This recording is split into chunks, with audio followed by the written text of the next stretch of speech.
Hi guys, in this video we will look at custom formatting.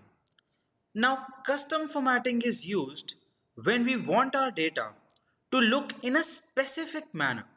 For example, we can control how our numbers are presented, how our dates are presented, in what format the dates are presented, the alignment of text in a cell and various other things.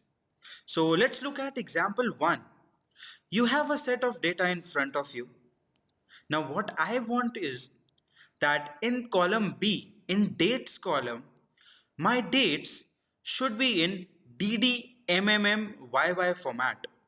Currently, it's in month, date and year format. What I want is DD, the date should come first, the name of the month, the short name of the month should come after the date, and then year, instead of 2018 it should be only 18. Alright, then in quantity column I need pieces written after each quantity. For example, if my quantity ordered is 185 units, I should have written it as 185 pieces, right? And in the amount column, if it's 20,000, I should have INR 20,000. Let's see how can we do that. The first alternative, of course, if you are using mouse, go to the first one, go to the first date that we need to convert, go to home tab. In the home tab, go to the number tab, and if you can see this down arrow key, this small little down arrow key here, click on it. It will give you a dialog box, a format cells dialog box. And since we need to change the date, we'll go to date and we will select DDMMMYY format. There are various formats for you to display the date as. For this question, since we need DDMMMYY, so I select this 14 Mar 12 and I click on OK. So you will notice my date gets converted into 15th Jan 18 format, which is my DDMMMYY format. So that's how we can change the format of the dates. If I want to do everything at once, can I do that? Yes, I can select all the dates together, then press the same icon and select the desired format. Click on OK. So that is how I change the format of our date. Is there a shortcut for that dialog box to appear? Yes, because we'll reduce the use of mouse. So instead of going to the home tab with your mouse, then going to the number tab, then clicking on this down arrow key, I can simply press Ctrl 1. As soon as I press Ctrl 1, the same dialog box appears. I can select the desired format and press enter. Alright, so that's how I convert my dates. Coming on to the quantity ordered column. Now, since we can do everything at once, so I'll select all the items that I need to convert, press Ctrl 1. Now here, I don't want to change the format of this number, right? What I want is, I want to add some text after this number. How do I do that? I go to custom. In the custom, you have general written here. In type, you have general written over here. I delete that general. Okay, please delete the general. And now, since I have to add a text after the number, I will press 0 first. 0 stands for number. You can see the sample, how currently it is looking like. So it's 185. So after 0, I press spacebar. Now since I need to add text, in Excel, whenever I need to add a text, it has to be within the double inverted commas, right? So I'll press double inverted commas PCS and I close my double inverted commas. As soon as you close the double inverted commas, observe what happens in the sample. That's what we needed, right? 185 pieces. And then I press enter. And you'll notice everything gets converted into pieces. Now there is a very important catch here which we'll do when we'll do the example 2. Alright, in this example, let's learn how do we add text after the numbers.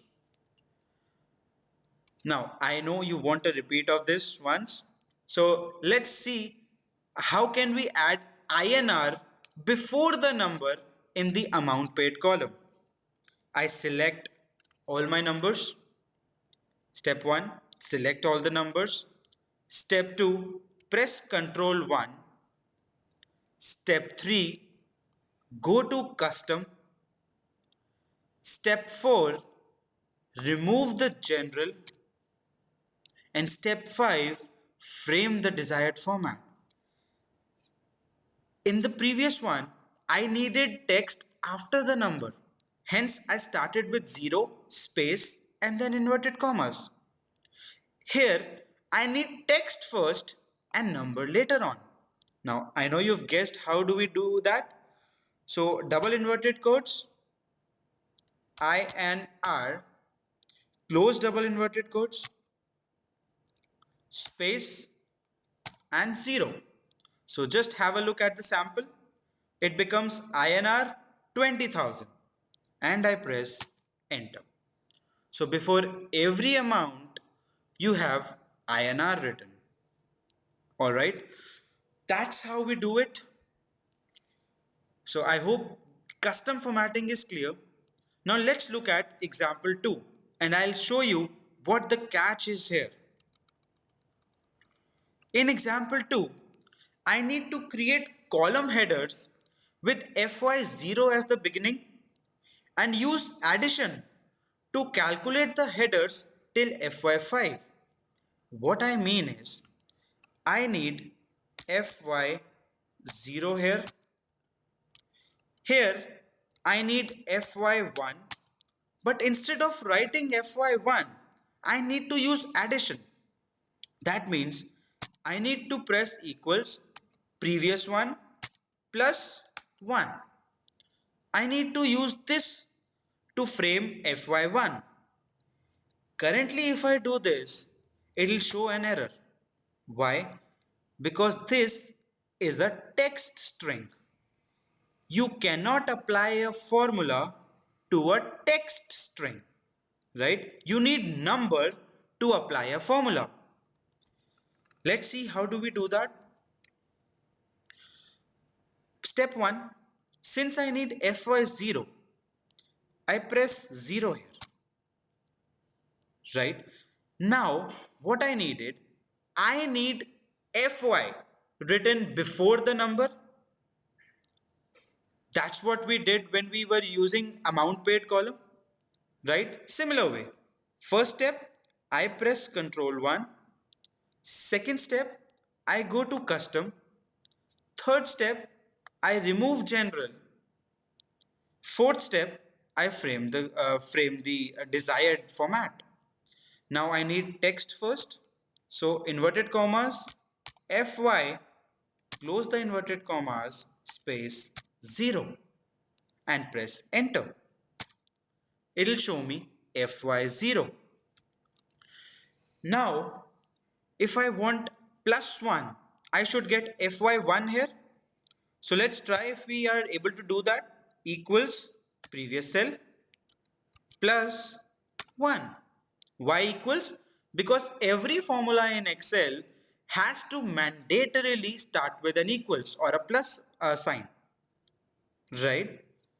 So I press enter and here you go. Now you are getting FY1. Why? Because if you go to FY0, if you go to this cell and just have a look at the formula bar, what do you see? Here it is 0. That means this is a number string only. This is a number string only. And hence, when we applied a formula here, we got fy1. Earlier, what was happening is, if I manually type fy0 and look at the formula bar, it is a text string. And hence, I was not able to apply the formula here. Now, if I add again, I get fy2. If I add again, I get fy3, fy4, fy5. So that's how I create my column heads for financial modeling, preparing you for some advanced concepts as well. So that's how I create my column heads for financial modeling. All right, go on. You have the file with you. Try custom formatting. It's very, very easy and very, very important. I'll see you around in the next video.